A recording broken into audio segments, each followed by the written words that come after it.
الله حق تقاته ولا تموتن إلا وأنتم مسلمون. أما بعد فإن أصدق الحديث كتاب الله وخير الهدي هدي محمد صلى الله عليه وسلم وشر الأمور محدثاتها وكل بدعة ضلالة. Segala puji bagi Allah Subhanahu wa taala. Pada kesempatan malam hari ini Allah taala kumpulkan kita semuanya di majelis taklim, di majelis yang dikatakan oleh Nabi sallallahu alaihi wasallam sebagai taman surga. Semoga Allah taala ketika memberikan kemudahan kepada kita untuk singgah di taman surga, diberikan kemudahan juga untuk kita semuanya untuk singgah di dalam surga yang kekal abadi di dalamnya untuk selama-lamanya. Amin ya rabbal alamin. Salawat dan juga salam semoga senantiasa terlimpahkan, tercurahkan kepada junjungan kita, imam kita, tauladan kita, Nabi besar Muhammad sallallahu alaihi wasallam, keluarganya, para sahabatnya dan juga orang-orang yang mengikuti ajarannya. Ikhwani fiddin, rahimani wa rahimakumullah. Insyaallah pada kesempatan malam hari ini kita akan membahas secara ringkas tentang manhaj salaf, manhaj ahlu sunnati wal jamaah. Kita mengetahui bersama bahwasanya Rasulullah sallallahu alaihi wasallam telah mengkhabarkan di dalam sebuah hadis yang diriwayatkan oleh Imam Ahmad. Beliau sallallahu alaihi wasallam bersabda, "Sataftariku hadhihi al-millah ala 73 kulluha fin nari illa millatan wahidah." Kata beliau sallallahu alaihi wasallam, umat ini, umat Nabi Muhammad sallallahu alaihi wasallam akan terpecah belah menjadi 73 golongan. Semuanya diancam dengan neraka. Semuanya diancam dengan neraka karena penyimpangannya dari Quran, penyimpangannya dari hadis Nabi sallallahu alaihi wasallam, kecuali satu yang dijamin dengan surga, hanya satu, yaitu al-jamaah. Ini yang diperkecualikan oleh Rasulullah sallallahu alaihi wasallam dari ancaman mendapatkan neraka. Ikhwan sekalian yang dimuliakan oleh Allah, 73 golongan yang disebutkan oleh Rasulullah sallallahu alaihi wasallam bukanlah batasan. Bahwasanya kelompok yang ada di dalam umat Islam ini hanya 73 golongan saja. Tetapi ini menunjukkan kepada apa? Banyaknya perpecahan, banyaknya kelompok dalam memahami agama Islam ini. Hadirin sekalian yang dimuliakan oleh Allah, ketahuilah dari 72 yang diancam dengan neraka ini, semuanya mengaku beragama dengan apa dasarnya kira-kira?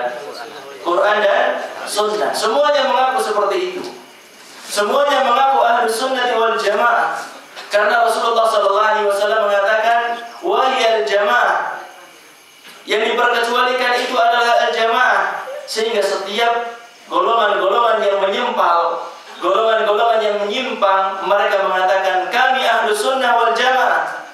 Kami itu yang dimaksudkan oleh sabda Rasulullah, yang satu itu LDI, NII, Islam Jamaah, Jamaatul Muslimin, kelompok-kelompok yang lainnya mengaku seperti itu semuanya. Pengakuannya silahkan saja, namanya mengaku silahkan saja. Tetapi kenyataan apakah menunjukkan hal itu ataukah tidak? Ini yang jadi masalah. Hadirin sekalian yang dimuliakan oleh Allah, kita dapati bahwasanya mereka semuanya mengaku beragama dengan Quran dan Sunnah, tetapi masing-masing menyimpang, masing-masing nyempal dari al-haq. Kenapa sebabnya? Dijelaskan oleh para ulama bahwasanya sebab yang menjadikan mereka nyempal dalam beragama dengan Quran dan Sunnah karena mereka kehilangan unsur yang ketiga. Unsur pertama Quran, unsur kedua Sunnah, unsur yang ketiga mereka hilang darinya, yaitu apa? Pemahaman para sahabat, pemahaman salafus saleh, pemahaman pendahulu umat Islam ini, yaitu para sahabat radhiyallahu anhum ajma'in. Ini rahasia kenapa Al-Quran itu ditafsirkan macam-macam. Setiap kelompok mengatakan kami dalilnya Quran dan Sunnah, tetapi pemahamannya berbeda dengan kelompok yang lain yang mengatakan pemahamannya Quran dan Sunnah juga. Ikhwan dan akhwat sekalian yang dimuliakan oleh Allah, insyaallah pada kesempatan malam hari ini kita akan berusaha untuk mengenal tentang manhaj salaf, kita akan melalui beberapa pembahasan. Pembahasan yang pertama tentang ta'rif dari manhaj. Manhaj itu apa sebenarnya?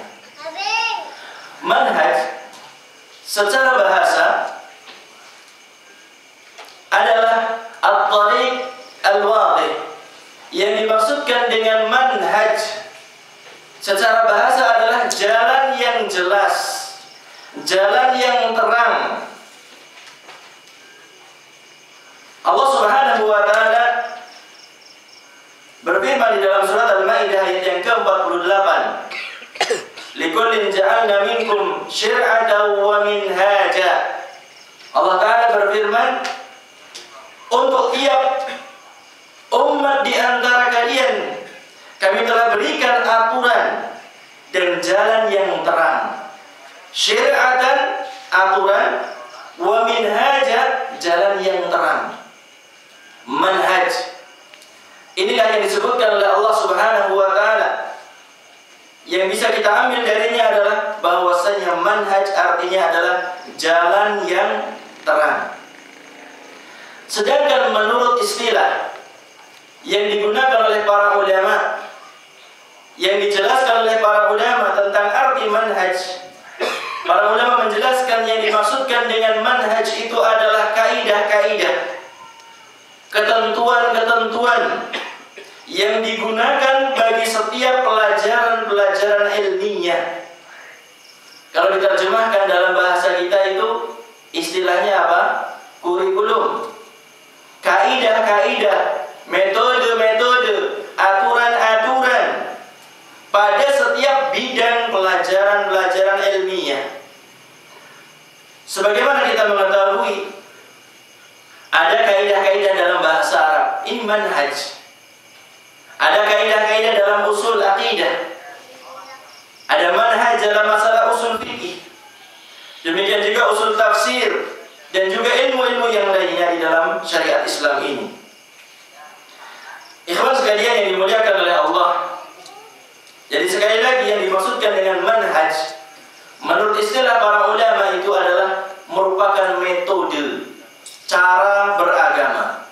Adapun cara beragama yang benar adalah cara beragama yang telah ditempuh oleh para sahabat radhiyallahu anhum ajma'in. Pernah ditempuh oleh mereka, pernah diamalkan oleh mereka. Ini manhaj yang hak. Ini adalah pembahasan pertama tentang definisi arti daripada manhaj. Kita lanjutkan pembahasan yang kedua. Waktunya setengah jam saja ini. Ngebut saja ya. Saya biasa diajak ngebut di Batam ini, kemana-mana ngebut. Sekarang pelajarannya juga ngebut juga. Tanggung jawab yang ngajari but-butan di jalan siapa ini? Pelajarannya ngebut aja juga seperti itu. Kita lanjutkan pembahasan yang kedua adalah ta'rifus salaf. Arti dari salaf itu apa? Salaf berasal dari kata salafa yaslufu salaban. Salaf diambil dari kata salafa yaslufu salaban, yang artinya adalah sesuatu yang telah lalu, sesuatu yang telah mendahului kita. Demikian juga kata salaf bermakna seorang yang mendahului kita dalam masalah ilmu, dalam masalah keimanan, dalam masalah keutamaan dan juga kebaikan-kebaikan. Orang yang telah mendahului kita dalam ilmu, dalam keutamaan, dalam keimanan dikatakan sebagai salaf bagi kita.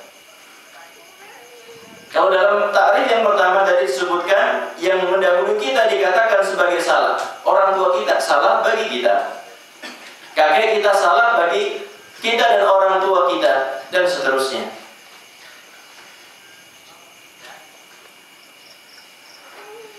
Dikarenakan hal inilah maka generasi pertama dari umat Islam, yaitu para sahabat radhiyallahu anhum ajma'in, mereka dikatakan sebagai as-salafus salih. Kalau diterjemahkan artinya apa? As-salafus salih artinya apa? Pendahulu yang saleh, pendahulu yang saleh. Sedangkan menurut istilah yang dijelaskan oleh para ulama, yang dimaksudkan dengan salaf adalah sebuah sifat khusus yang dimutlakan penggunaannya untuk para sahabat. Kalau menurut istilah para ulama, maka salaf itu adalah sebuah sifat khusus yang dimutlakan penggunaannya untuk para sahabat saja.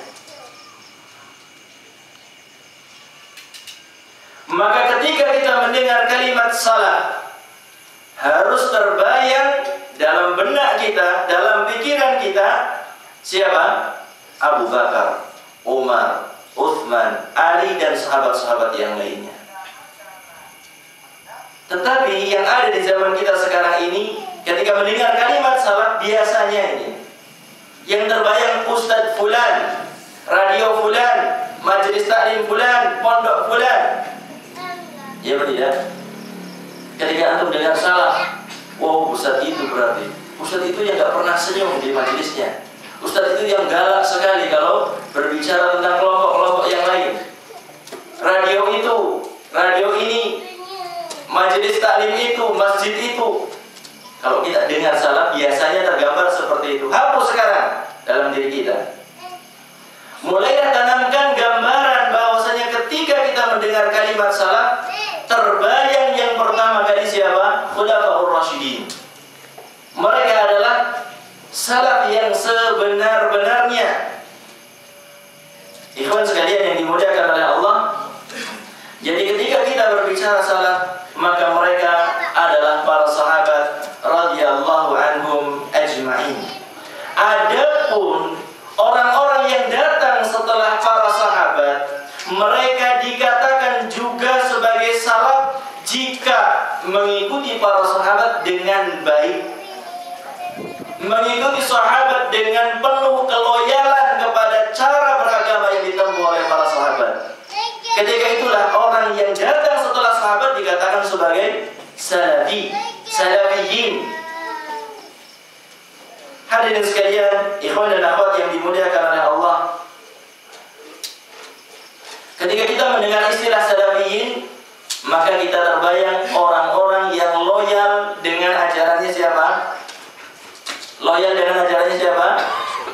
Loyal dengan ajarannya para sahabat yang mengamalkan Islam ini sebagaimana diamalkan oleh para sahabat radhiyallahu anhum ajma'in. Ini adalah definisi dari salaf. Kita lanjutkan. Yang ketiga, siapa yang dimaksudkan dengan salaf itu? Tadi sudah kita sedikit singgung. Siapa yang dimaksudkan dengan salaf? Ketika kita mendengarkan as-salafus salih,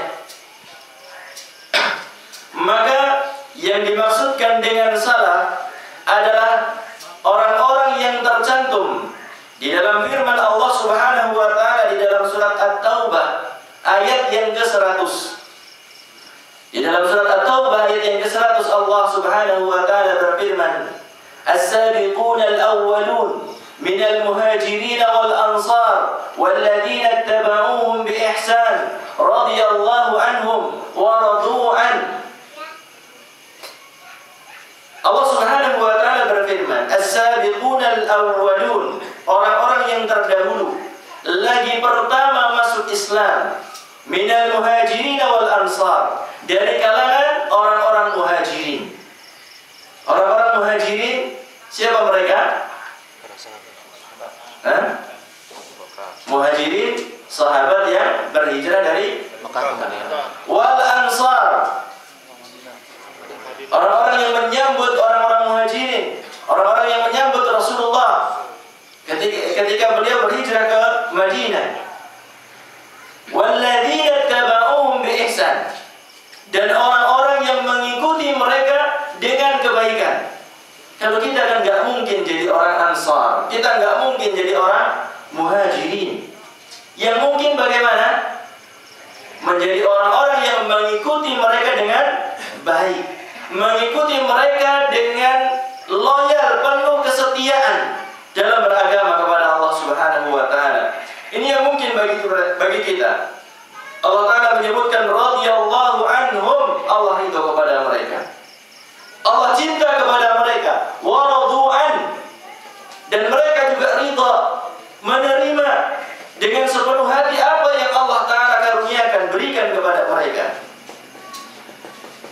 Kemudian Allah Ta'ala menyebutkan, Allah Ta'ala menyediakan bagi mereka surga-surga yang mengalir di bawahnya sungai-sungai. Dan itulah sebuah dan mereka kekal di dalamnya selama-lamanya, dan itu adalah kemenangan yang besar. Mereka itulah orang-orang yang dimaksudkan dengan salaf. Orang-orang yang dimaksudkan dengan salafus saleh. Hadirin sekalian yang dimuliakan oleh Allah. Di dalam hadis Nabi kita Muhammad sallallahu alaihi wasallam, beliau juga menjelaskan tentang orang-orang terbaik dari umat Islam ini. Beliau sallallahu alaihi wasallam bersabda, "Khairun nasi qarni, thumma alladhina yalunahum, thumma alladhina yalunahum." Beliau sallallahu alaihi wasallam bersabda, sebaik-baik manusia adalah generasiku, kata Rasulullah. Siapa yang hidup di generasi zaman Rasulullah? Para sahabat. Thumma alladhina yalunahum, kemudian para tabi'in. Thumma alladhina yalunahum, kemudian tabi'ut tabi'in. Ikhwan dan akhwat yang dimuliakan oleh Allah. Jadi yang dimaksudkan dengan salaf, sekali lagi mereka adalah para sahabat dari kalangan muhajirin dan juga dari kalangan ansar. Sesuatu yang perlu kita perhatikan. Ketika kita menyebutkan salaf, jangan dikaitkan dengan waktu saja. Pembatasan salaf dengan generasi saja ataupun dengan waktu saja punya kelemahan. Kenapa sebabnya? Karena pada generasi sepeninggal Rasulullah, generasi para sahabat ketika sahabat masih banyak, sudah terjadi penyimpangan. Kelompok yang pertama kali menyimpang dalam syariat Islam, dalam ajaran Islam, kelompok apa? Khawarij. Yang kedua setelahnya Syiah. Kalau seandainya kita batasi bahwasanya salaf itu dengan generasi saja ataupun dengan zaman saja, di sana muncul ada orang Khawarij, ada orang-orang Syiah. Maka kita harus membatasi istilah salaf dengan apa? Salafus saleh. Salaf pendahulu kita yang saleh, yang beragama sebagaimana agama yang dipraktikkan oleh para sahabat radhiyallahu anhum ajma'in.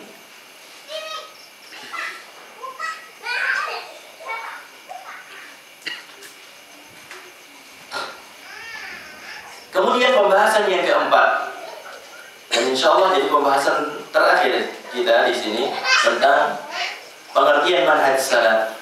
Pembahasan yang keempat adalah dalil-dalil yang menunjukkan wajibnya mengikuti cara beragama para sahabat. Dalilnya dari Al-Quran dan juga dari Sunnah Nabi Sallallahu Alaihi Wasallam. Yang pertama adalah firman Allah Subhanahu Wa Taala di dalam surat Ali Imran. Allah Taala berfirman, "Kuntum khaira ummatin ukhrijat lin-nas ta'muruna bil ma'ruf wa tanhauna 'anil munkar wa tu'minuna billah." Kuntum khaira ummatin. Kalian umat Islam adalah umat yang terbaik yang dilahirkan oleh Allah ke tengah manusia, dikeluarkan oleh Allah di tengah umat manusia. Ta'muruna bil ma'ruf, yang senantiasa memerintahkan kepada kebajikan, wa tanhauna 'anil munkar, dan melarang dari setiap kemungkaran, wa tu'minuna billah, dan beriman kepada Allah Subhanahu wa taala. Ayat ini sangat jelas sekali bahwasanya Allah Subhanahu wa taala menjelaskan kepada kita di dalam ayat ini bahwasanya umat Islam adalah umat yang terbaik yang pernah ada di muka bumi ini. Tidak ada umat yang lebih baik melebihi kebaikan yang dimiliki oleh umat Islam. Sebagaimana hal ini dijelaskan oleh Syekhul Islam Ibnu Taimiyah. Beliau mengatakan bahwasanya kaum muslimin sepakat bahwasanya umat terbaik yang pernah ada di alam dunia ini adalah umat Islam, dan bahwasanya mereka umat Islam ini adalah umat yang paling sempurna, dan umat yang paling sempurna dan paling baik umat Islam ini adalah generasi paling awal, yaitu generasi para sahabat radhiyallahu anhum ajma'in. Ini dalil yang pertama yang menunjukkan kepada kita wajibnya beragama dengan mengikuti para sahabat radhiyallahu anhum ajma'in. Ayat yang kedua di dalam surat An-Nisa, Allah Subhanahu wa taala berfirman, "Wa may yushaqiqir rasul min ba'di ma tabayyana lahu al-huda wa yattabi' ghayra sabilil mu'minin nuwallihi ma tawalla wa nuslihi jahannam wa sa'at masira." Wa may yushaqiqir rasul, dan barang siapa yang menentang Rasul, siapa saja yang menentang Rasul, min ba'di ma tabayyana lahul huda, setelah nampak jelas petunjuk baginya, wa yattabi' ghayra sabilil mu'minin, dan mengikuti jalannya selain orang-orang yang beriman, Allah Ta'ala mengatakan, nuwallihi ma tawalla, kami palingkan dia, kami biarkan dia leluasa setelah kesesatan dia dapatkan, setelah mereka mendapatkan kesesatan, dipalingkan oleh Allah Subhanahu wa taala. Wa nuslihi jahannam. Kemudian Allah Taala mengatakan, kami akan masukkan mereka ke dalam neraka jahanam. Wa sa'at masira, dan neraka jahanam adalah sejelek-jelek tempat kembali. Ikhwan dan akhwat yang dimuliakan oleh Allah, Allah Subhanahu wa taala menyebutkan di dalam ayat ini bahwasannya mengikuti jalan selain jalan orang yang beriman. Jalan orang yang beriman, ketika turunnya ayat ini, siapa mereka? Sahabat saja. Siapa saja yang mencari jalan selain jalannya para sahabat, maka dia akan mendapatkan akhir yang sangat menyedihkan di dalam neraka. Diancam oleh Allah Subhanahu wa taala, dan neraka adalah sejelek-jelek tempat kembali.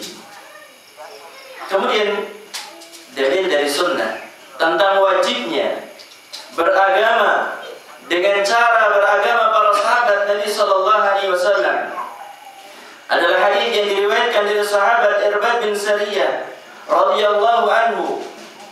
Beliau menceritakan, wa adana Rasulullah sallallahu alaihi wasallam mau'izata muwaddi'in. Rasulullah sallallahu alaihi wasallam beliau memberikan nasihat kepada para sahabat yang seolah-olah itu adalah nasihat perpisahan. Memberikan sebuah nasihat yang dikatakan oleh sahabat Irbad bin Sariyah, beliau mengatakan bahwasanya zarifat minhal uyun wa wajidat minhal qulub, sebuah nasihat yang menjadikan mata meneteskan air matanya, sebuah nasihat dari Rasulullah yang menjadikan hati itu bergemetaran karenanya. Kemudian para sahabat diantaranya mereka ada yang mengatakan, ka'annaha mau'izatan muwaddi'in fa'awsina, seolah-olah ini adalah nasihat orang yang akan berpisah, maka berikanlah wasiat kepada kami. Ketika itu Rasulullah sallallahu alaihi wasallam mengatakan, usikum bitaqwallahi azza wa jalla was-sami wa ta'ah. Aku wasiatkan kepada kalian semuanya untuk bertakwa kepada Allah Subhanahu wa taala. Tentunya dengan takwa yang sebenar-benarnya. Karena takwa ini adalah sebaik-baik bekal. Sebagaimana Allah taala menyebutkan, wa tazawwadu fa inna khairaz zadi taqwa. Dan berbekalah kalian, karena sesungguhnya sebaik-baik bekal di dunia ini dan juga bekal untuk perjalanan menuju akhirat, sebaik-baiknya adalah takwa kepada Allah Subhanahu wa taala. Rasulullah sallallahu alaihi wasallam mengingatkan kepada kita untuk bertakwa kepada Allah. Kemudian was-sam'i wa ta'ah, dan aku wasiatkan kepada kalian untuk mendengar dan untuk taat kepada para pemimpin. Wa in ta'ammara 'alaikum 'abdun habashi, walaupun yang memerintah kalian adalah seorang hamba yang budak legam, hamba yang berasal dari Ethiopia, dari Habasyah, negeri Habasyah, negeri Ethiopia. Kalau seandainya pemimpin kalian adalah kondisinya seperti itu, hitam legam, di mata kalian tidak ada nilainya, sebagainya, tetapi taatlah, dengarlah apa yang diucapkan.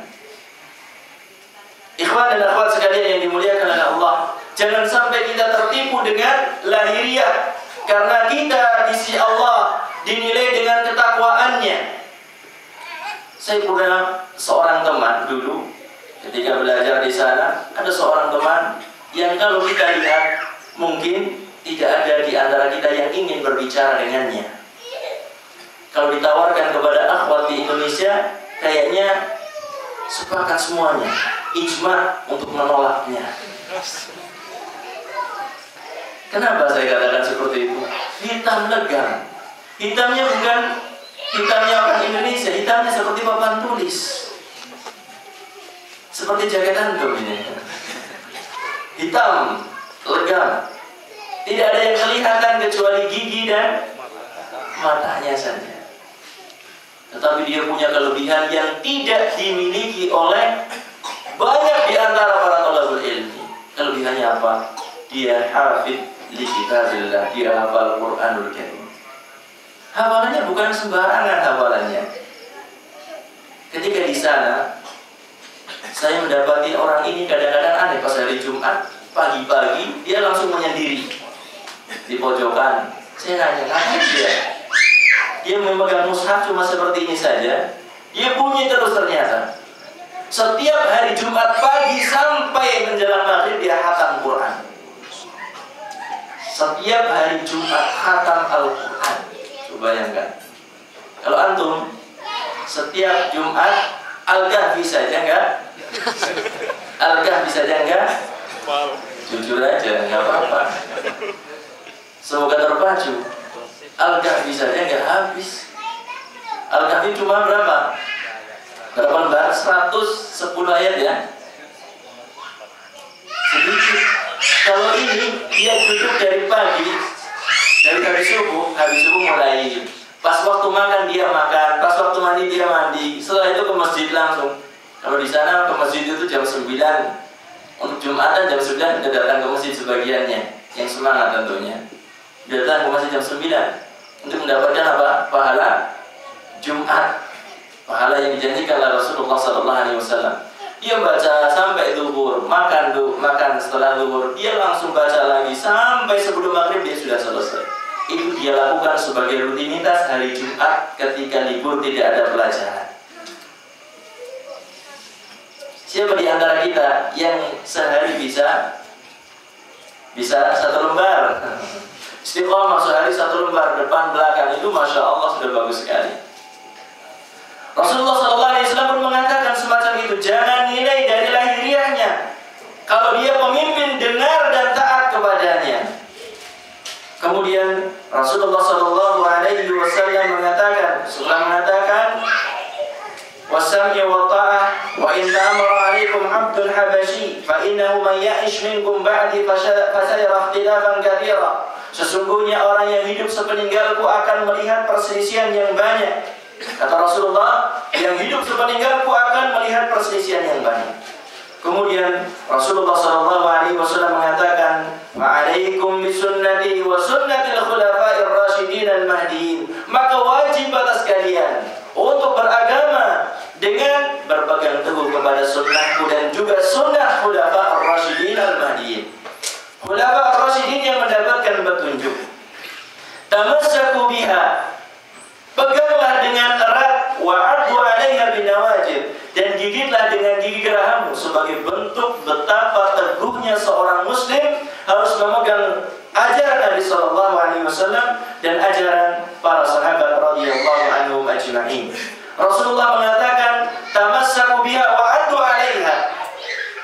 Padahal yang disebutkan ada 2 sunnah di situ, sunnah Rasul dan sunnah khulafa'ir rasyidin. Tetapi Rasulullah menyebutkan dengan lafaz apa? Tunggal di situ. Berpegang teguhlah dengannya. Artinya apa? Metode yang ditempuh oleh para sahabat dalam beragama itu sudah dilegalkan oleh Rasulullah SAW. Tidak ada perbedaan dengan ajaran Nabi SAW. Kemudian Rasulullah SAW menyatakan, wa iyyakum wa muhdatsatil umur, jauhilah oleh kalian hati-hatilah kalian terhadap perkara-perkara yang baru. Fa inna kulla muhdatsatin bid'ah. Sesungguhnya al-muhdatsat, perkara-perkara yang baru disandarkan kepada agama, itu adalah kebid'ahan. Wa kullu bid'atin dhalalah, dan setiap kebid'ahan itu adalah sesat. Ikhwan dan akhwat yang dimuliakan oleh Allah, ini adalah beberapa poin yang perlu kita ketahui tentang manhaj salaf, yang semoga Allah Subhanahu wa taala memberikan kemudahan kepada kita semuanya untuk menempuh manhaj yang mulia ini, untuk beragama dengan agama yang pernah ditempuh oleh para khulafa Rasyidin al-Mahdiyyin. Semoga Allah Subhanahu wa taala memudahkan langkah kaki kita semuanya dan menutup akhir hidup kita di atas manhaj yang hak ini. Innahu waliyyu dzalika wal qadir alaih. Sesungguhnya Allah Subhanahu wa taala yang mampu untuk memberikan itu semuanya kepada kita.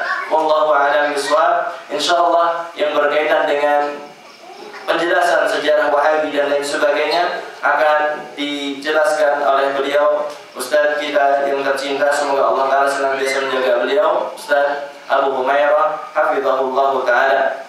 Dan sebelum saya memberikan kesempatan kepada beliau, saya ingin mengucapkan terima kasih yang sebesar-besarnya kepada saudara-saudara saya yang ada di kota Batam ini. Semoga Allah Subhanahu wa taala membalas kebaikan antum semuanya dengan balasan yang terbaik. Demikian juga saya meminta maaf yang sebesar-besarnya atas segala kekurangan dan juga kesalahan yang mungkin terjadi selama daurah di sini. Yang benar datangnya dari Allah, yang salah juga datangnya dari diri saya pribadi dan juga dari syaitan. Saya beristighfar kepada Allah Subhanahu wa taala. Wallahu a'lam bishawab.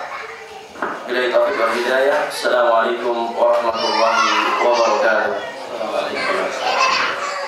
Yang tadi pemateri pertama dari Ustaz Zakaria Ahmad tentang manhaj salafus saleh, dan mudah-mudahan bisa kita pahami, dan insyaallah nanti kita masih ada materi tanya jawab sebelum pemateri kedua. Dan insyaallah untuk selanjutnya adalah tentang Wahabi, biar nanti kita bisa tahu, karena seringkali Salafi itu dinisbatkan dengan Wahabi. Dan mudah-mudahan penjelasan beliau nanti bisa memberi gambaran dan pencerahan kepada kita, supaya ketika kita ditanya sama orang, kita bisa menjawab sesuai dengan dalil dan ilmiah. Kepada Ustaz Abu Humairah,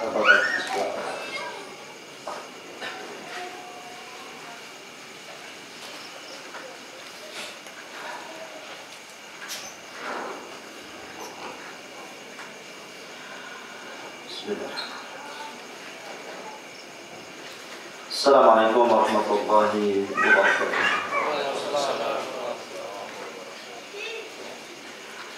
Innal hamdalillah nahmaduhu wa nasta'inuhu wa nastaghfiruh wa na'udzu billahi min shururi anfusina was sayyiati a'malina. Man yahdihillahu fala mudilla lahu wa man yudlil fala hadiya lahu. أشهد أن لا إله إلا الله وحده رب لا شريك له وأشهد أن محمدا عبده ورسوله الذي لا نبي بعده. قال الله عز وجل في محكم تنزيله بعد أعوذ بالله من الشيطان الرجيم يا أيها الذين آمنوا اتقوا الله حق تقاته ولا تموتن إلا وأنتم مسلمون. فإن أصدق الحديث كتاب الله وخير الهدى هدى محمد صلى الله عليه وسلم وشر الأمور محدثاتها وكل محدثة بدعة وكل بدعة ضلالة وكل ضلالة في النار. معاشر المسلمين rahimani wa rahimakumullah. Alhamdulillah, pada malam hari ini Allah Subhanahu wa taala kembali mengumpulkan kita di majlis yang sangat mulia ini. Mudah-mudahan pertemuan pada malam hari ini diberkahi Allah Subhanahu wa taala, dan tujuan antum datang kemari dalam rangka talabul ilmi, yakni meninggalkan kejahilan kita untuk mengangkat kejahilan dari orang lain. Ma'asyiral muslimin rahimani wa rahimakumullah. Sebagaimana sudah disinggung di awal tadi oleh moderator bahwa sedikit kita akan membahas tentang istilah Wahabi yang sering dituduhkan kepada para penegak sunnah dan tauhid. Ma'asyiral muslimin rahimani wa rahimakumullah. Salah satu sifat Allah Subhanahu wa taala adalah Rahim. Yakni Allah Subhanahu wa taala senantiasa mengasihi hamba-hambanya. Salah satunya adalah dengan mengutus setiap zaman seorang utusan untuk memperbaharui umat yang rusak. Dahulu sebelum Rasul SAW diutus, orang-orang kafir Quraisy di atas kegelapan, sehingga mereka dikenal dengan jahiliyah. Bukan mereka tidak memiliki ilmu dalam bab dunia, tidak, mereka ahli berdagang, mereka kaya raya, akan tapi mereka jahil di atas akidah yang sahih. Mereka menyembah berhala-berhala yang tidak mendatangkan manfaat dan madarat bagi mereka. Maka kemudian Allah Subhanahu wa taala utus seorang utusan yang bernama Muhammad bin Abdullah salatullah alaihi salatu wassalam. Maka ketika zaman jauh daripada Nabi sallallahu alaihi wasallam, secara otomatis maka zaman itu kembali semakin buruk, lebih buruk dari keadaan sebelumnya. Imam Ahmad bin Hanbal rahimahullah taala mengatakan dalam kitabnya Rad al-Jahmiyah, beliau mengatakan, Alhamdulillahilladzi ja'ala fi kulli zamanin fatratan minar rusul baqaya min ahli al-ilmi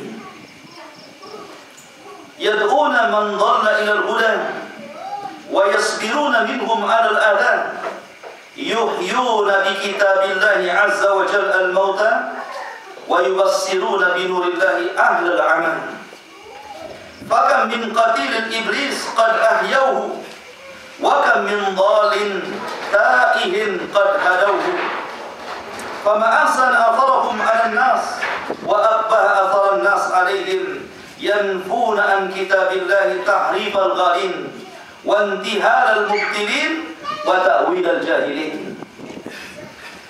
Kata Imam Ahmad bin Hanbal rahimahullah taala, beliau mengatakan, alhamdulillah, segala puji bagi Allah Subhanahu wa taala yang telah menjadikan setiap zaman Allah utus seorang utusan dari kalangan pembaharu umat, dari kalangan ahli ilmi,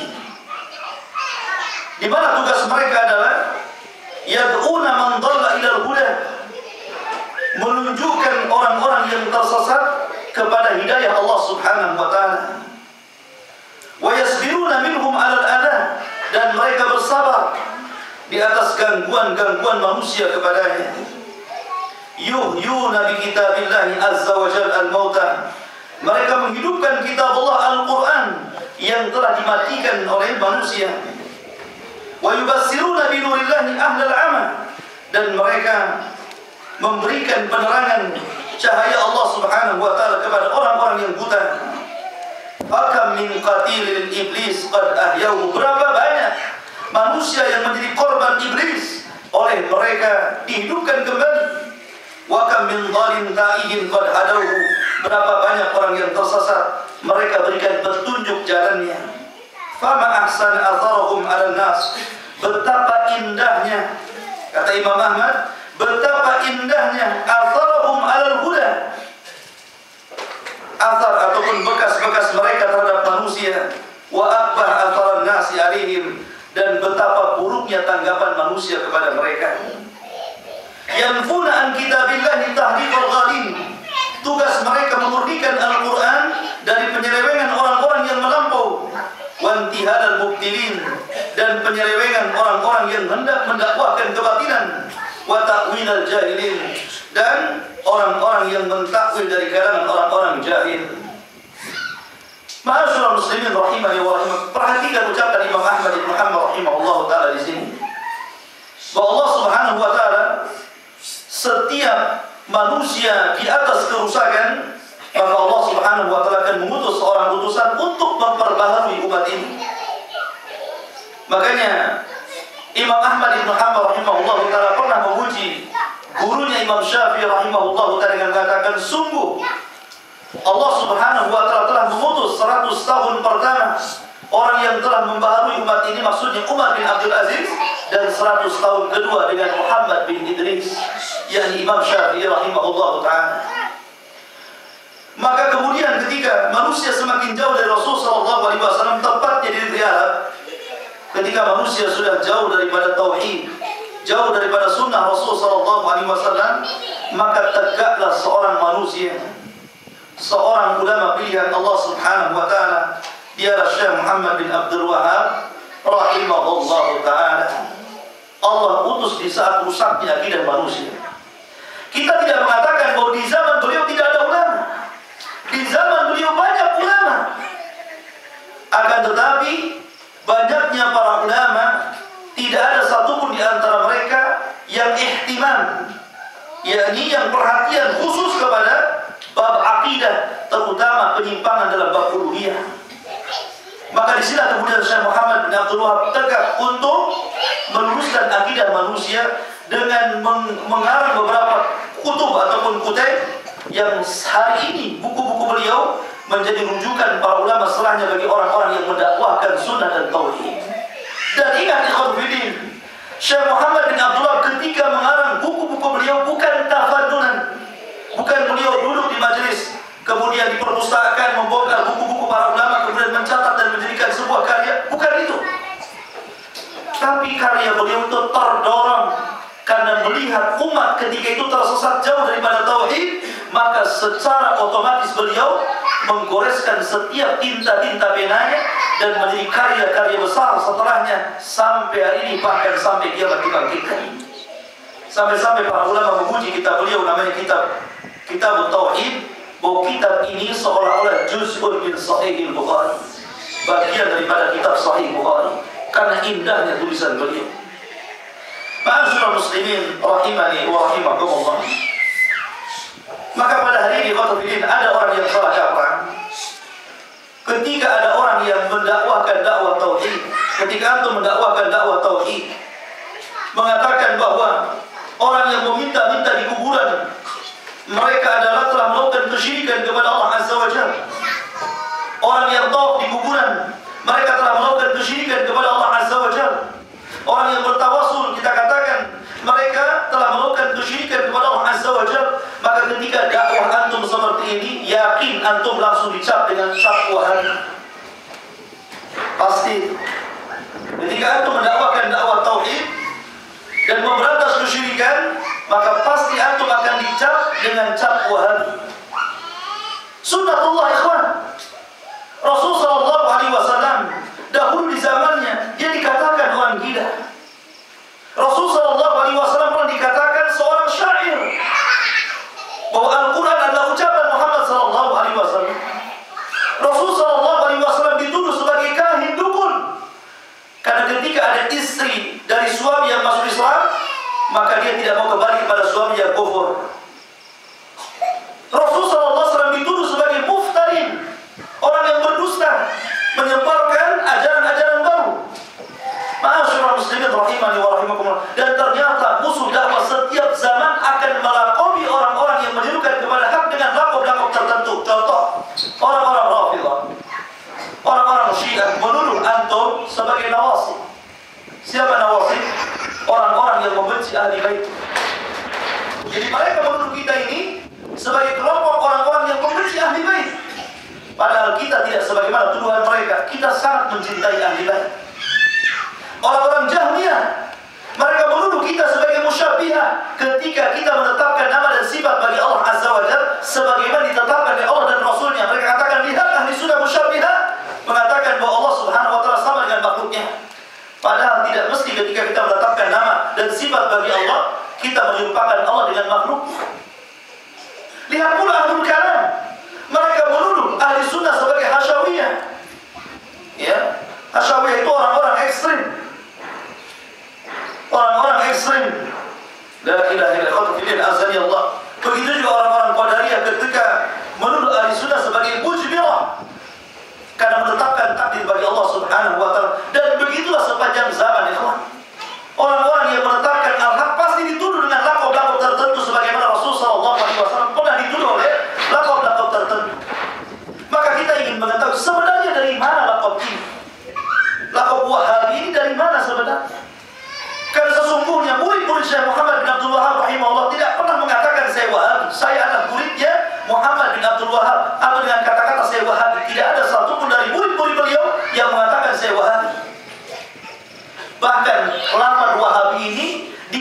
oleh seorang alim Mesir yang bernama Muhammad Habib Fiqi rahimahullah ta'ala, salah satu alim yang memberikan catatan kaki dalam kitab Fathul Majid, mengatakan bahwa istilah Wahabi kalau dinisbatkan kepada Syekh Muhammad bin Abdul Wahab, ini kesalahan fatal dari segi bahasa Arab. Berarti dia tidak paham bahasa Arab. Karena namanya adalah Muhammad bin Abdul Wahab.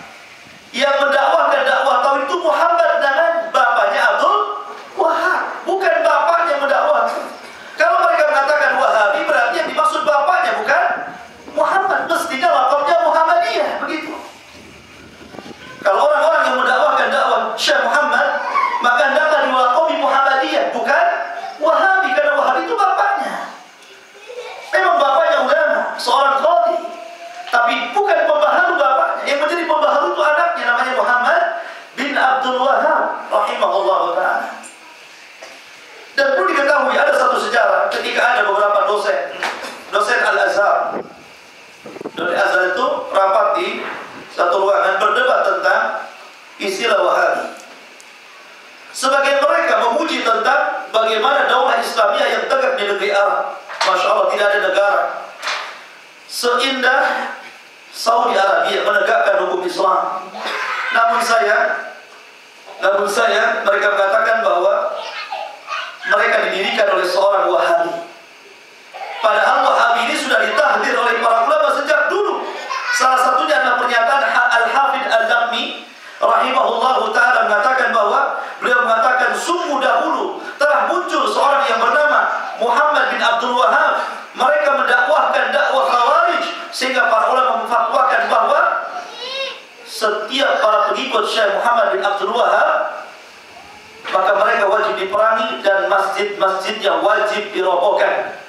Karena masjid-masjid yang mereka buatlah sama dengan masjid Dirar dalam rangka menghancurkan kaum muslimin. Kemudian salah satu dosen ini mengatakan, siapa yang dimaksud oleh Anda Syekh Muhammad bin Abdul Wahab di sini? Dan tahun berapa itu? Sementara Al-Hafidh Al-Lakmi yang memfatwakan untuk merobohkan masjid-masjid yang dibangun oleh Syekh Muhammad bin Abdul Wahab itu lahir pada tahun atau mati pada tahun 478 Hijriah.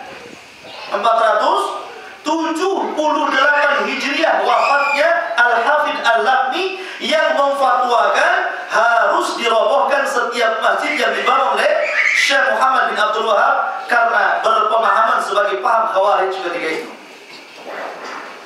Sementara Syekh Muhammad bin Abdul Wahab lahir atau wafat, lahirnya pada tahun 1115 Hijriah. Ya, dan wafat 1206 Hijriah. Lahirnya tahun berapa? 1115 Hijriah, wafatnya 206 Hijriah. Sementara Al-Hafidh Al-Lakmi yang mentahdir, disuruh merobohkan masjid-masjid yang dibangun Syekh Muhammad bin Wahab, itu wafatnya tahun 400-an. Tidak mungkin orang yang belum lahir kemudian ditahdir. Orang yang belum lahir. Al-Hafidh Al-Lakmi tahun berapa? Tahun 400-an. Sementara Syekh Muhammad bin lahir ini tahun 1000 lebih. Pokoknya saya mentahdir nih, robohkan masjid-masjid Syekh Muhammad bin Wahab. Orangnya baru 1000 lahir. Mungkin? Enggak mungkin. Maka kemudian ditanya, boleh jadi yang Anda maksudkan bukan beliau, tapi yang Anda maksud oleh seorang sosok yang bernama Muhammad bin Abdul Wahab Ibn Rustum. Dia berada di Afrika. Memang dia lahir sekitar 211 Hijriah. Dia meninggal sekitar 211 Hijriah. Nah, kalau gitu nyambung tuh di situ. Ya, di mana Al-Hafidh Al-Lakmi rahimahullah ta'ala mentahdir oleh Syekh Muhammad bin Abdul Wahab yang hidup setelahnya, kan begitu. Yang hidup setelahnya siapa? Muhammad Ibn Rustum yang berada di Afrika. Karena dia wafatnya tahun 211 Hijriah. Kemudian difatwakan oleh ulama pada tahun 400-an supaya berhati-hati dari pahamnya Muhammad Ibn Rustum, Muhammad bin Abdul Wahab Ibn Rustum. Ini yang salah kaprah orang-orang di zaman sekarang. Mereka menganggap bahwa paham Khawarij yang dibawa oleh Muhammad bin Abdul Wahab Ibn Rustum adalah Muhammad bin Abdul Wahab yang lahir tahun 1115 Hijriah. Nggak nyambung, jangan Ikhwatifiddin azani Allah wa iyyakum. Dan memang ini adalah produk Inggris ya, Pak. Dahulu di India, ini salah satu India itu ada jajahan Inggris, bukan? Inggris itu menjajah India. Dan para mujahidin ketika itu, orang-orang yang berjihad melawan tentara kafir Inggris, mereka adalah orang-orang yang sangat termasuk di kitabillah wa sunnati Rasulullah SAW. Sehingga orang-orang Inggris melakop mereka dengan mudah bahwa mereka adalah Wahabiyun. Kemudian juga ketika Perancis menjajah Afrika, para mujahidin di Afrika pun dituduh oleh orang Perancis sebagai Wahabi. Kemudian orang-orang Italia ketika menjajah Libya juga sama seperti itu. Dan termasuk Belanda ketika menjajah Indonesia mengatakan Imam Bonjol itu Wahabi. Ya. Jadi ikhwatifiddin azani Allah wa iyyakum, salah kaprah ini, tidak benar. Kita ini mendakwakan dakwah tauhid, dakwah sunnah. Maka pelakoban-pelakoban seperti ini tidaklah datang dari murid-murid yang belajar kepada Syekh Muhammad bin Abdul Wahab rahimah. Apalagi tuduhan-tuduhan bahwa beliau seorang khawarij jauh daripada apa yang mereka tuduhkan. Maka ada satu risalah beliau membantah tuduhan-tuduhan mereka. Setiap tuduhan mereka, Syekh Muhammad bin mengatakan hadza buhtanun azim, hadza buhtanun azim. Begitulah beliau membantah dalam buku-bukunya. Tidak benar, ini kedustaan yang sangat besar, ini kedustaan yang sangat besar. Beliau ulang-ulang, termasuk tuduhan bahwa beliau ini suka mengkafir-kafirkan orang. Ikhwatifiddin azani Allah, beliau adalah orang yang paling hati-hati. Kalau antum membaca kitab-kitab beliau, Usul Thalatha, Qawaidul Arba, Nawaqidul Islam, Masailul Jahiliyah, Usulul Iman, ya, Mukhtasar Zadul Ma'ad, Mukhtasar Fathul Bari, kemudian Makna Taghut, kemudian juga beliau menulis surat Al-Rafidah. Banyak karya beliau. Beliau itu tidak pernah keluar daripada qala Allah wa qala Rasul. Firman Allah dan firman Rasul. Perhatikan kitab beliau. Antum sudah belajar Usul Thalatha, antum sudah belajar Qawaidul Arba, antum sudah belajar Nawaqidul Islam. Setiap bab per babnya, bab ini ada dalilnya, ini Quran, ini sunnahnya, ini perkataan ulama. Beliau tidak keluar daripada itu. Bagaimana dikatakan bahwa ajaran beliau adalah ajaran baru dalam Islam. Masyaallah muslimin rahimani wa rahimakumullah. Wallahu a'lam, karena waktu yang singkat ikhwatifiddin, cuma saya ingin membacakan tentang athar dakwah beliau Syekh Muhammad bin Abdul Wahab yang sekarang menyebar di tanah Arab dan sudah menyebar ke dunia. Kita bisa rasakan dakwah beliau. Yang pertama, nasru aqidatis salaf. Pengaruh dakwah beliau Syekh Muhammad bin Abdul Wahab, alhamdulillah, tersebarnya manhaj salaf ke pelosok dunia. Ini pengaruh dakwah beliau. Kalau bukan karena Allah Subhanahu wa taala, kemudian jasa-jasa beliau, mungkin kita tidak mengenal manhaj salaf. Kalau bukan karena Allah Azza wa Jalla, kemudian jasa beliau dengan mendakwakan dakwah tauhid di Jazirah Arab, kemudian intisar sunnah Rasul sallallahu alaihi wasallam, dicetaknya buku-buku para ulama. Bahkan negeri Arab itu negeri yang sangat membantu tersebarnya dakwah sunnah. Mereka mencetak buku gratis, disebarkan di musim haji. Negeri mana seperti negeri Arab, coba? Ya. Apakah negeri kita mencetak buku-buku sunnah kemudian disebarkan gratis seperti itu? Ini saja dari MUI tentang kesesatan Syiah, tetap saja bayar 5.000. Ya. Nggak ada yang gratis negeri kita ini. Kencing saja bayar. Ya. Tapi lihatlah negeri Saudi membagi-bagi mushaf, mencetak-cetak buku, dibagikan cuma-cuma. Luar biasa mereka yang khawatirin Allah. Kemudian yang kedua, qiyamu daulat Islamiyah, tegaknya daulah Islamiyah. Tidak ada di dunia yang menegakkan syariat Islam secara Saudi. Sebutkan mana daerahnya? Tidak ada. Sebutkan. Batak? Ya. Tidak ada. Cuma satu negeri Arab saja yang menegakkan daulah Islamiyah. Yang ada potong tangan, qisas, rajam, hanya di sana. Tidak ada tegaknya daulah Islamiyah. Kemudian ikhwatifiddin azani Allah wa iyyakum, qiyamu harakatin ilmiyatin kharajat ulama afdadan wa atharatil maktabat al-islamiyah bil kutub nafiyah fi usul wal furu'. Tersebarnya harakat-harakat dakwah, munculnya para ulama yang mendakwakan dakwah salaf. Bahkan di antara mereka menulis buku-buku dan terus mengalihkan buku-buku ke negeri kaum muslimin di mana saja, baik dalam masalah usul ataupun furu'. Yang jelas ikhwatifiddin azani Allah wa iyyakum, bahwa asal dakwah beliau kita rasakan sampai hari ini. Kita rasakan, alhamdulillah. Kalau bukan karena Allah Azza wa Jalla, kemudian dakwah beliau, tentu kita tidak mengenal dakwah salaf pada hari ini. Dan akhirnya hari ini kita mengenal dakwah ini. Siapa yang mengenalkan dakwah ini kalau bukan dari ulama-ulama Saudi yang datang ke negeri kita? Hatta sejarah Wali Songo pun kalau memang itu betul, itu kebanyakan dari mereka. Ya, terlepas daripada dakwah Wali Songo itu mungkin Israel di atas. Ya kita alhamdulillah kalau itu cerita itu betul, kita berterima kasih kepada mereka yang telah membawa Islam ke negeri Indonesia ini sehingga kita bisa Islam. Tapi kan kita tidak harus mengikuti cara mereka. Ya. Mereka sudah memasukkan kita ke dalam hidayah yang disebut ilal Islam. Tetapi wafil Islam ada hidayah lagi dalam Islam ini. Masuk Islam sudah hidayah, tapi dalam Islam itu ada hidayah lagi. Dan hidayah itu disebut hidayah sunnah.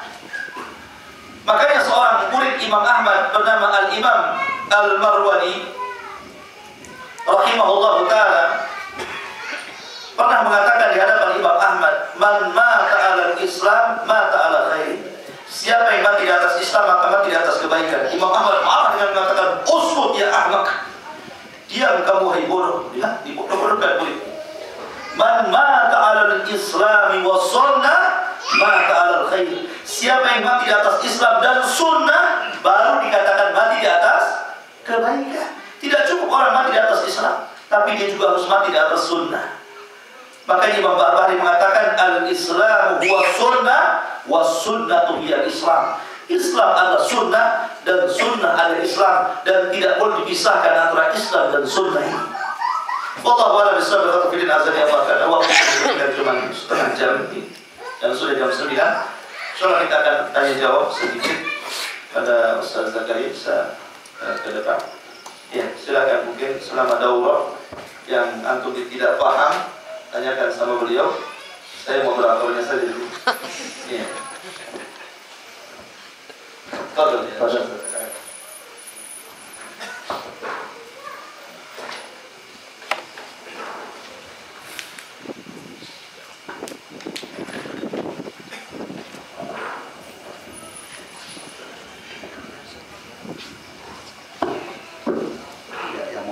Silakan. Mungkin masalah yang masih bingung dengan manhaj Salafi dan Wahabi, silakan.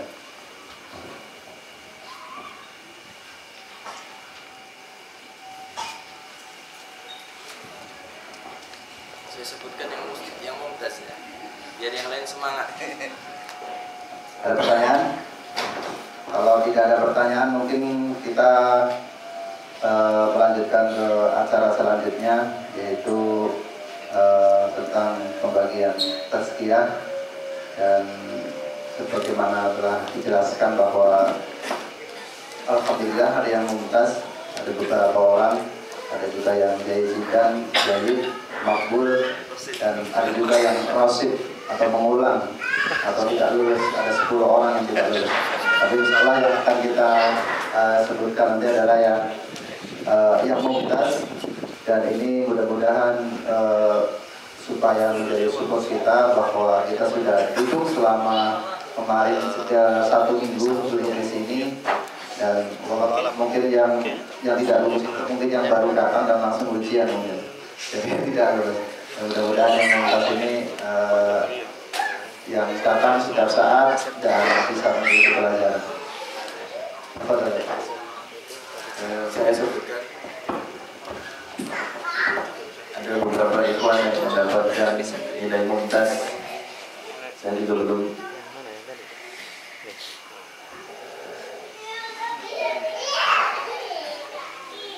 Ada beberapa ikhwan yang mendapatkan nilai mumtaz. Ada 4 ikhwan yang insya Allah menjadi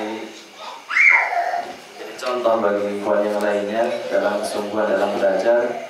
Bukan berarti kita berikan jaminan bahwasannya yang mumtaz ini akan jauh lebih hebat dalam penerapannya. Tidak ada jaminan seperti itu sama sekali, karena ini hanya sekedar mengetes wawasan secara lahiriahnya saja. Adapun berkaitan dengan keyakinan hati dan lain sebagainya, itu adalah orang tersebut yang mengetahui, dan juga Allah Subhanahu wa Ta'ala. Yang pertama yang mendapatkan mumtaz adalah akhuna Acok Ismail. Hadir? Ada? Acok Ismail ada? Mana? Pengen tahu juga ini, Bang. Mana Acok Ismail? Kadir gaib ya. Gaib. Masya Allah. Yang kedua, prawira negara. Ada prawira negara?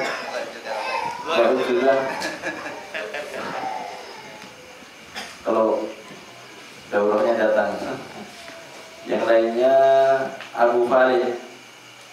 Abu Khalid. Masya Allah. Ada Abu Khalid? Ada. Airin. Ya, ada. Kemudian yang satu lagi, 4 yang mendapatkan kelas Ustadzuna Ustadz Ceng Purban. Ustadz kita bersama insya Allah. Yang lainnya dari Jeddah dan Masya Allah banyak. Sebagaimana tadi disebutkan kemungkinan yang tidak lulus ujian itu karena apa? Karena tidak hadir pas pelajaran, kemudian karena banyak juga yang ujian ketika menjawab soal, afwan saya itu pas itu nggak datang. Pas pembahasan pembatal sekian saya nggak datang, nggak apa-apa.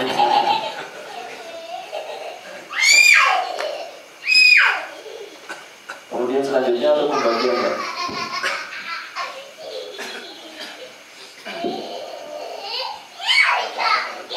Sebutkan aja, Ustaz. Insya Allah ini nama-nama berikut ini akan mendapatkan sertifikat. Yang pertama adalah Sukatka, betul namanya? Ada? Ini termasuk ini yang paling muda di antara kita. Insya Allah tersemangati dengan beliau. Insya Allah. Setiap hari masuk beliau. Kita lanjutkan Ustadz Ceng Purban. Ini Ustadz kita insya Allah.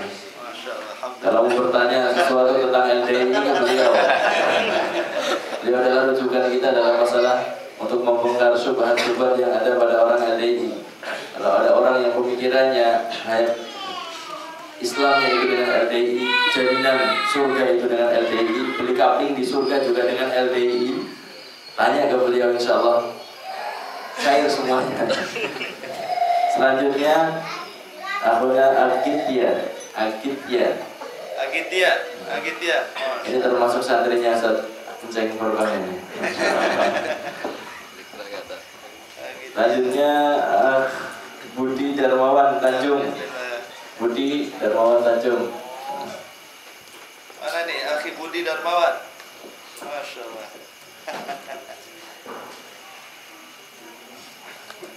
Selanjutnya Al-Akh Arba'in. Namanya 40. Ada.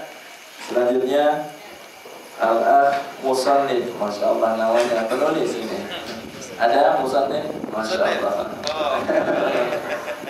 Kan jadi kelihatan wajah-wajah.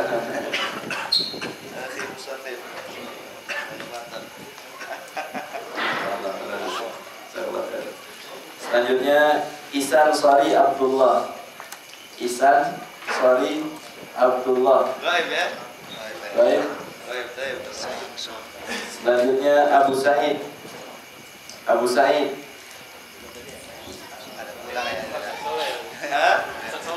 Ustaz Soleh. Pulang ya? Bahasa tetangga. Selanjutnya Sumadi. Al-Akh Sumadi.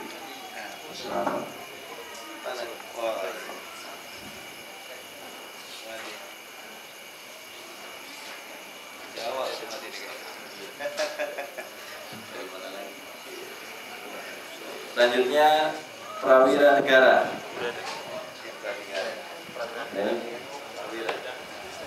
Selanjutnya Nurman Syah.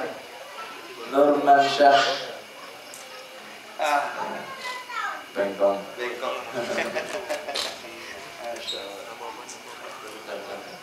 Selanjutnya Abu Ilham. Baik. Selanjutnya Gono Purwanto. Gono Purwanto. Demak ya? Demak apa Kudus? Demak. Abu Akil. Abu Akil. mana? Abu Akil. Gaib ya? Abu Fatia.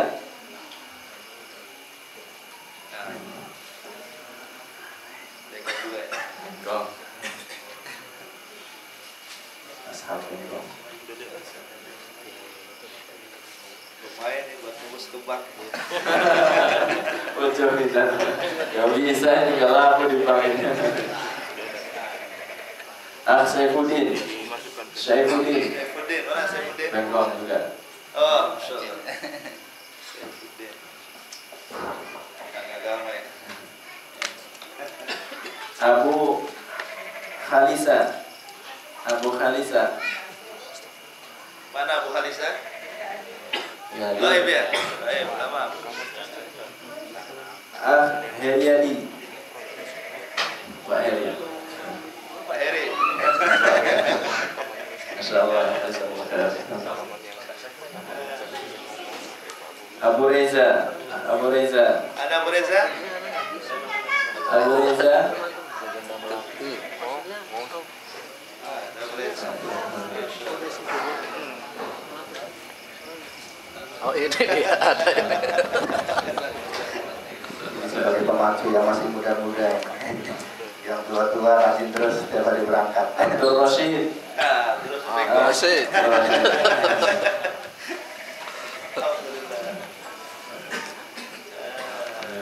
Abu Miqdam. Mana Abu Bakar ya? Abu Miqdam. Gaib ya? Nanti. Deswanto. Deswanto. Oh,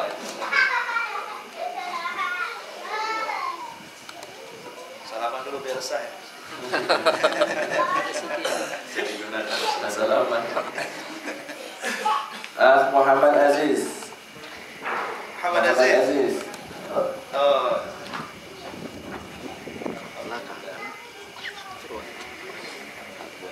Ihsan Mustafa. Ihsan Mustafa. Gaib ya? Batu besar. Gaib. Selanjutnya Abu Hasan. Abu Hasan. Mana Abu Hasan? Mas, ada. Ini kategori yang hadir terus ya.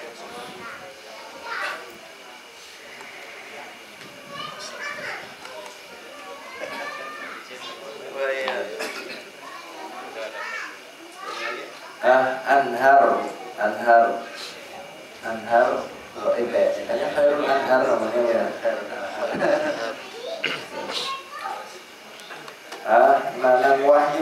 Nanang Wahyu.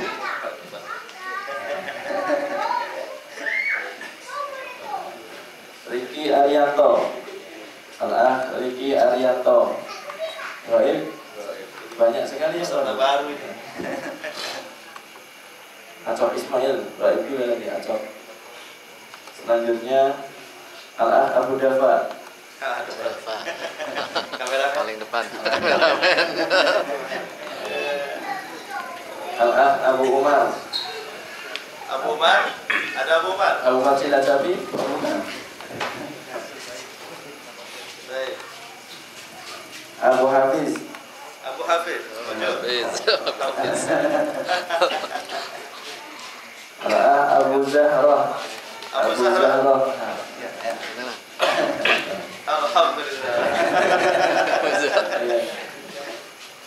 Ajang Tahir. Baik. Ada. Gaib. Ya. Ini kategorinya apa disebutkan? Ya, jadi ini kategori yang mendapatkan ijazah ini yang berangkat setiap hari ya, setiap daurah, setiap saat absen, isi, dan ini yang paling rajin dan mendapatkan kenang-kenangan tazkiyah dari Ustadz Zakaria Ahmad. Ada satu lagi, Faisal. Nggak hadir ya. Demikianlah tadi penyerahan tazkiyah oleh Ustaz Zakaria Ahmad, dan mudah-mudahan ini sebagai pemacu support kita semuanya bahwa kita telah belajar kitab Nawaqidul Islam. Berarti kita sudah dapat sertifikat, sudah paham, dan mudah-mudahan nanti bisa mengamalkan. Dan insya Allah kita akan komitmen setiap 2 bulan sekali kita akan daurah kitab sampai selesai, dan mudah-mudahan ini kita bisa mengambil faedah dari kegiatan ini semuanya.